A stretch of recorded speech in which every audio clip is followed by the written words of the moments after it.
இப்ப நம்ம என்ன பார்க்க போறோம்னா ராணுவோட எவிக்ஷன் வந்து ஃபேரா அன்ஃபேரா? டெஃபினட்டா அன்ஃபேர் தான் சொல்ல முடியும். ஏன்னா ராணுவ வந்து டைட்டில் வின் பண்ணுவாருன்னு சொல்லல, ஆனா அவர் வந்து தேர்டோ இல்ல ஃபோர்த்தோ கூட வர சான்ஸ் நிறைய இருந்துச்சு. நான் விஜய் டிவிக்கு அப்படிலாம் கிடையாது, நான் வச்சதான்பா ரூல்ஸ். நான் நினைச்சவன் உள்ள இருக்கலாம், நான் நினைக்காதவன் வெளியே போலாம். இப்ப மட்டும் நடக்கலங்க, போன சீசன் பிரதீப்புக்கும் நடந்துச்சு. எவ்வளவு பேர் வந்து பிரதீப்புக்கு சப்போர்ட் பண்ணாங்க, விஜய் டிவிக்கு அகேன்ஸ்டா இருந்தாங்கன்னு எல்லாருக்கும் தெரிஞ்ச கதை தான். இன்னைக்கு மார்னிங் வந்த ப்ரோமோல கூட பாருங்க, ஒரு 100 கமெண்ட் வந்தா அதுல 80% கமெண்ட் வந்து ராணுவ வந்து அன்ஃபேரு, ராணுவுக்கு வந்து எவிக்ட் பண்ணிருக்க கூடாது இப்படின்ற மாதிரி தான் கமெண்ட் வந்துட்டு இருந்துச்சு. பிரதீப் எவிக்ட் ஆனப்போ கூட வந்து எல்லாம் அன்ஃபேர்னு ஃபுல்லா சொல்லிட்டு இருந்தாங்க. ஆனா பிக் பாஸ் டீம் எதுவும் மாத்த மாட்டாங்க. அதே மாதிரி தான் ராணுவனாதான் அன்ஃபேர்னு சொன்னாலும் எவிக்ட் ஆனது தான். நம்ம அசீம் சீசன்ல பார்த்தாலும் தெரிஞ்சிருக்கும், அசீமுக்கு ஃபேவரா வந்து பிக் பாஸ் டீம் எதுவுமே பண்ணிருக்க மாட்டாங்க.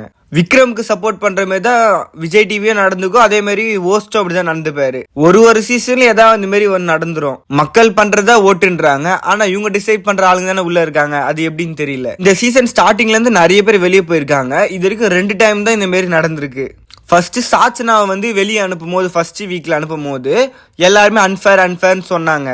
அதுக்கப்புறம் நடுவுல போனவங்களுக்கு வந்து யாரும் அவ்வளவா சொல்ல அன்ஃபேர்னு சொல்லி. அதுக்கப்புறம் இப்ப ராணுவுக்கு தான் நடந்திருக்கு. ஸ்கூல் டாஸ்க் அப்புறம் நடந்த எல்லா ஓட்டிங்லயுமே ராணுவ வந்து இந்த 2nd place, 3rd place, 4th place இதுக்குள்ளதான் போயிட்டு வர தவிர அது கீழே ஒரு போனதே கிடையாது. ராணுவ வெளியே போனதே நல்லதுதான்ப்பா, சூப்பர்ப்பா, எப்படியோ ஒரு தொல்லை ஒழிஞ்சிச்சுப்பான்னு சொல்றவங்க நீங்களே கொஞ்சம் வந்து கமெண்ட் பண்ணுங்க. ஒரு அந்த ஸ்கூல் டாஸ்க் அப்புறம் எப்போ ஒரு ஓட்டிங் வந்து கீழே வந்துச்சுன்னு மட்டும் சொல்லுங்க.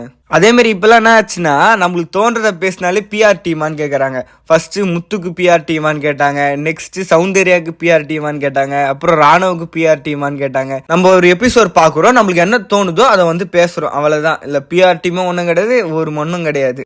நிறைய பேர் வந்து கமெண்ட்ல வந்து சேடாலாம் வந்து மெசேஜ் பண்ணியிருந்தாங்க, இந்த மாதிரி பிக் பாஸ் இது மேல பார்க்க மாட்டேன் அப்படிலாம் சொல்லிட்டு இருந்தாங்க. பிக் பாஸ்ன்றதே ஃபுல்லா ஒரு ஸ்கிரிப்ட் தாங்க. அதுல சண்டை போறதுலாம் ரியல் தான், ஆனா அந்த சண்டைக்கு காரணமா இருக்கிறதே பிக் பாஸ் டீம் தான். இந்த மாதிரி டாஸ்க் கொடுத்தா இவங்க அடிச்சுப்பாங்கன்றது அவங்களுக்கு தெரியும், அதனால அந்த டாஸ்க் உள்ள வைப்பாங்க. சப்போஸ் அவங்க நினைச்ச மாதிரி நடக்கலன்னா ஹோஸ்ட் வந்து கேட்பாரு, இந்த வாரம் வந்து சுவாரஸ்யமா இல்ல, நீங்க இப்படி பண்ணிருக்கலாம் அப்படி பண்ணிருக்கலாம்னு சொல்லுவாங்க. அதுக்கு நீங்க ஸ்கிரிப்ட் பேப்பரே கொடுத்துடலாமே, நீங்க இப்படி ஆடுங்க அப்படி ஆடுங்கன்னு. இப்போ விஜய் சேபி ஒரு கொஸ்டின் கேட்கிறாருன்னா, அவர் என்ன நினைக்கிறாரோ அந்த ஆன்சர் வந்தா நீ உட்காரலாம், இல்லைன்னா திணற கேள்வி கேட்டு அவங்களே கடுப்பாய் உட்கார அளவுக்கு பண்றாரு. ஆனா பிக் பாஸ் ஆடியன்ஸ் மட்டும் எப்பவுமே கொஞ்சம் மெச்சூரா தான் இருக்காங்க. நான் தான் உலகநாயகன் வந்து பிரதீப் வந்து அப்படி சொன்னாலும் உலகநாயகனை கேட்டாங்க எல்லாம், நீங்க பண்ண தப்புன்ற மாதிரி கழுவி ஊத்துறாங்க. அதே மாதிரி விஜய் சேதுபதி ராணுவ வந்து ட்ரீட் பண்ணது வந்து ஒரு மாதிரியா தான் இருந்துச்சு, அதையும் வந்து எல்லாம் கேட்டுட்டு தான் இருக்காங்க. கேஷ் பாக்ஸை யார் எடுத்துட்டு போகணும்னு நினைக்கிறீங்களோ அவங்க பேரை கமெண்ட்ல சொல்லுங்க. நீங்க யார் டைட்டில் வின்னர் ஆகணும்னு நினைக்கிறீங்களோ அவங்க பேரும் கமெண்ட்ல சொல்லுங்க.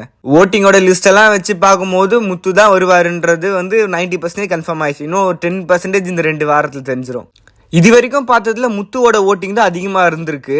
பட் இப்ப நடுவில் வந்து அவரோட கேம் வந்து ஃபுல்லா சொதப்பினதுனால ஓட்டிங் மாறுமா மாறாதா இல்லை அப்படியே வருமானது தெரியாது. நீங்களே கமெண்ட்ல சொல்லுங்க.